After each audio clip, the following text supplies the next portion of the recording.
Lovissi. Still they have a town in Greece with the same name, Lovissi. And mostly the houses in here, either from 1800 or 1900, mostly. But there are ancient ones, of course, like 400 years old, 500 years old. On the other hand, we are talking about 4,000 houses in this abandoned village right now. Majority from 1800 and 1900. And while they are building their houses, they have used the grill system or terrace houses.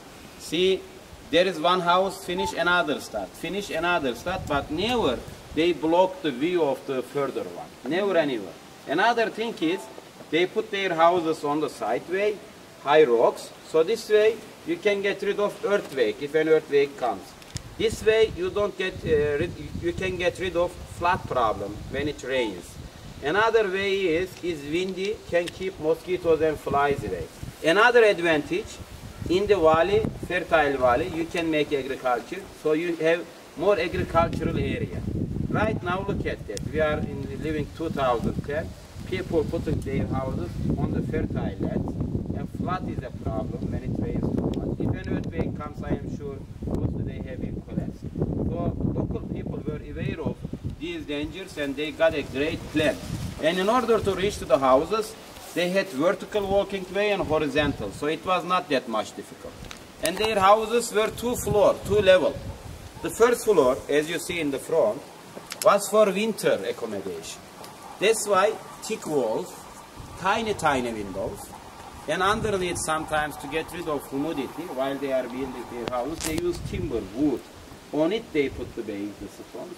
So they live in there in the winter, keep warm inside. In the summertime, they used to live in the second floor. You see the large windows and wooden frames still around there. Several windows, and they got a flat roof, mostly flat roof, using wood, and then some soil, straw, and again wood, and finish it. You know, on top again put white soil or white clay. And especially during the rain time, if you don't, they got cylindrical stones, round ones. They have to move it on the roof, make it harder, otherwise empty space and the rain comes in. But if, let's say, a little bit rain comes, as in between wood and soil straw, that holds it, doesn't give it inside the houses.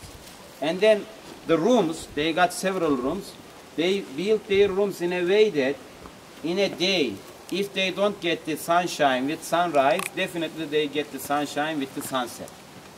And their kitchen section, always in the northern direction, which is windier. Look at their chimney. See, this is one of the chimneys. It is in the corner section. And in this area, wind sometimes comes from the sea, sometimes from the north, sometimes from the east. If you keep your chimney flat, I mean the top is open, not like it's closed, when the wind comes from top, you can have poisonous problem inside. That's why they covered their chimneys, but for direction, they put tiny holes. So anytime you can have air circulation and the smoke is going outside. And they kept their food in the northern section, which is cooler. And they had, once upon a time, they had special frescoes, colors in the interior section.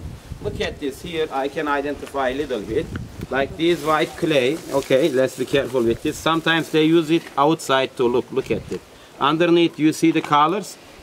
This white clay, in order to have this, they mixed pigeon eggs, they mixed straw, they mixed a white clay, choke it, then they got this plaster. Look over there, in the interior of the house, I can see the white pieces and the blue color. And painted on them in blue, the ocean color. And some frescoes, pictures. This is unusual in a Turkish house, no picture because of the religion. But in those houses, they got nice frescoes, nice pictures. Plus, these white clays, first, keep the frescoes, the pictures, good looking. Second, keep the inside of the house without any humidity. No dampness, no humidity comes inside. So, in order to build their houses, they did use much timber too. When you have a look at here, see this one. Once upon a time, there was a wood piece in here and another wood here. First wooden frame, and then the stones.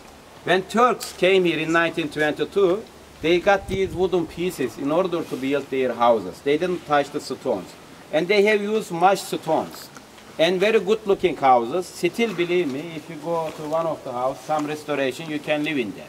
Because people living in this area, they were not farmers, not much farming. Some gardens for their own need. Mostly they were the carpenters. They were the masters of the wood, you know. And they were the architects making houses. And always, the legend always says, these people living here, they got big hands, you know, always making the houses and etc. And they were the merchants as well. They got a banking system in here. So their trade mostly based on timber, wood, from the forest, the wood to the port and exporting it, or the fishing. They were not fishermen, as they were the merchants, they got a monopoly on the fish industry. So they became wealthier and wealthier and wealthier. As very naturally, they did make the best designful houses for themselves, the best shapeful houses for themselves. Mostly they live in the town in the winter time. In the other seasons, they travel all around, either to make trade or either to make new houses or sell wood to the other people. And it is written that in 1922, the population was 20,000. They got a bank, they got 2 big churches, soon we will see one of them from 1700. They got several monasteries, they got several schools in here. So very advanced life in 1922. When they have been taken from here to Greece, they put them in the mountain area, but as they were skillful with the wood and making houses, again they became so